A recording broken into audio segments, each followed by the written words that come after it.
Cántico de lectura, exhortación y enseñanza.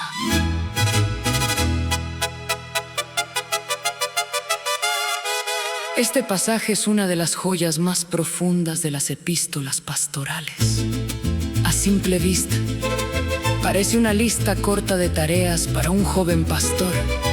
Pero cuando desenterramos el contexto histórico, el griego original y las implicaciones teológicas, nos encontramos con un manual revolucionario para el liderazgo espiritual y la madurez personal. Vamos a diseccionarlo paso a paso con la profundidad que se merece. ¿Por qué escribe Pablo esto? Pablo le escribe esta carta a Timoteo, a quien dejó a cargo de la iglesia de Éfeso. No era una tarea fácil. Éfeso era una metrópolis plagada de falsas doctrinas, mitos extraños y ascetismo legalista. Además, Timoteo lidiaba con un problema. En la cultura grecorromana y judía de la época, La autoridad venía estrictamente con las canas inmediatamente antes. En el versículo 12, Pablo le dice: ninguno tenga en poco tu juventud. ¿Cómo se ganaría Timoteo el respeto ante una iglesia intimidante? No con autoritarismo, sino ganándose el peso moral mediante las 3 disciplinas del versículo 13. El texto en la Reina Valera antigua dice: entre tanto que voy, ocúpate en leer, en exhortar, en enseñar. La palabra clave inicial es ocúpate, que significa mucho más que pasar el tiempo. implica dedicarse por completo, estar alerta, adherirse mentalmente y entregarse con devoción. No es un pasatiempo, es una prioridad absorbente. Pablo divide esta ocupación en 3 pilares que forman el equilibrio perfecto del ministerio y del estudio bíblico.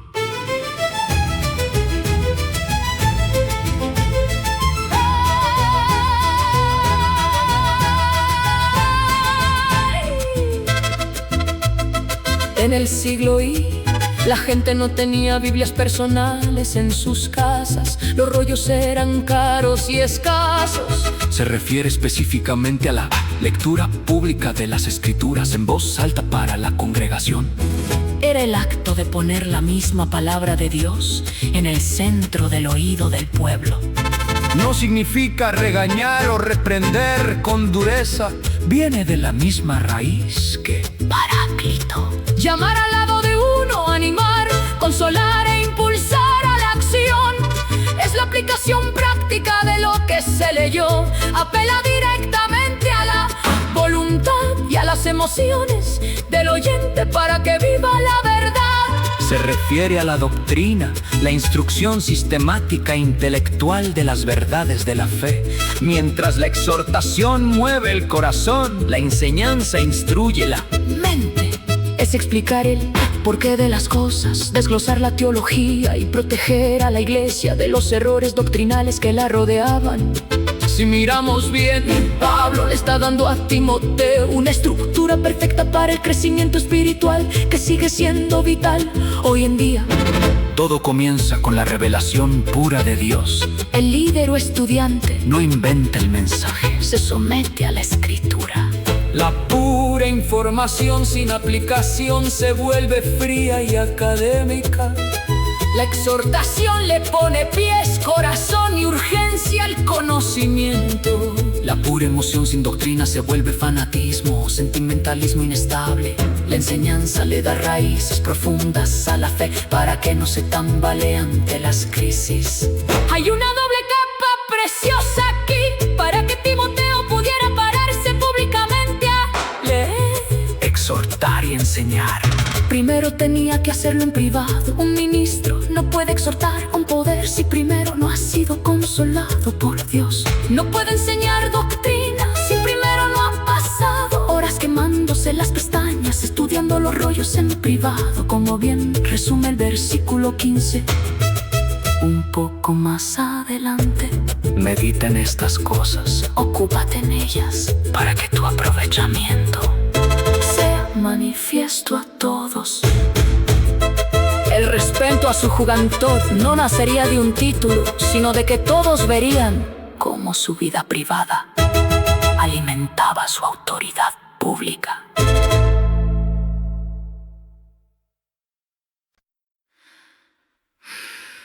Cántico de lectura, exhortación y enseñanza.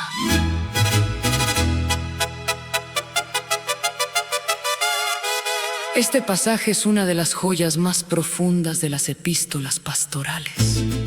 A simple vista, parece una lista corta de tareas para un joven pastor. Pero cuando desenterramos el contexto histórico, el griego original y las implicaciones teológicas, nos encontramos con un manual revolucionario para el liderazgo espiritual y la madurez personal. Vamos a diseccionarlo paso a paso con la profundidad que se merece. ¿Por qué escribe Pablo esto? Pablo le escribe esta carta a Timoteo, a quien dejó a cargo de la iglesia de Éfeso. No era una tarea fácil. Éfeso era una metrópolis plagada de falsas doctrinas, mitos extraños y ascetismo legalista. Además, Timoteo lidiaba con un problema. En la cultura grecorromana y judía de la época, La autoridad venía estrictamente con las canas inmediatamente antes. En el versículo 12, Pablo le dice: ninguno tenga en poco tu juventud. ¿Cómo se ganaría Timoteo el respeto ante una iglesia intimidante? No con autoritarismo, sino ganándose el peso moral mediante las 3 disciplinas del versículo 13. El texto en la Reina Valera antigua dice: entre tanto que voy, ocúpate en leer, en exhortar, en enseñar.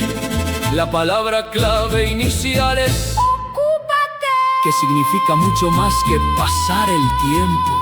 Implica dedicarse por completo, estar alerta, adherirse mentalmente y entregarse con devoción. No es un pasatiempo, es una prioridad absorbente. Pablo divide esta ocupación en 3 pilares que forman el equilibrio perfecto del ministerio y del estudio bíblico.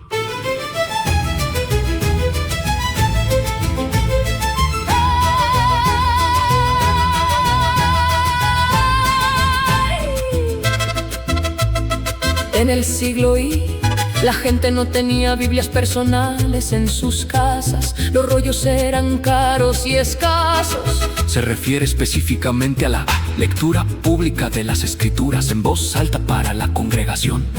Era el acto de poner la misma palabra de Dios en el centro del oído del pueblo. No significa regañar o reprender con dureza. Viene de la misma raíz que Paráclito. Llamar al lado de uno, animar, consolar e impulsar a la acción.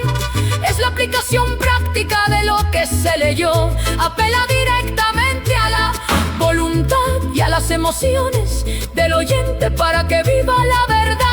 se refiere a la doctrina, la instrucción sistemática e intelectual de las verdades de la fe. Mientras la exhortación mueve el corazón, la enseñanza instruye la mente. Es explicar el porqué de las cosas, desglosar la teología y proteger a la iglesia de los errores doctrinales que la rodeaban. Si miramos bien, Pablo le está dando a Timoteo una estructura perfecta para el crecimiento espiritual que sigue siendo vital hoy en día. Todo comienza con la revelación pura de Dios. El líder o estudiante no inventa el mensaje, se somete a la escritura. La pura información sin aplicación se vuelve fría y académica. La exhortación le pone pies, corazón y urgencia al conocimiento. La pura emoción sin doctrina se vuelve fanatismo, sentimentalismo inestable. La enseñanza le da raíces profundas a la fe para que no se tambalee ante las crisis. Hay una doble capa preciosa aquí para que Timoteo pudiera pararse públicamente a leer, exhortar y enseñar. Primero tenía que hacerlo en privado. Un ministro no puede exhortar con poder si primero no ha sido consolado por Dios. No puede enseñar doctrina si primero no ha pasado horas quemándose las pestañas horas estudiando los rollos en privado, como bien resume el versículo 15. Un poco más adelante, medita en estas cosas, ocúpate en ellas, para que tu aprovechamiento sea manifiesto a todos. El respeto a su juventud no nacería de un título, sino de que todos verían Cómo su vida privada alimentaba su autoridad pública.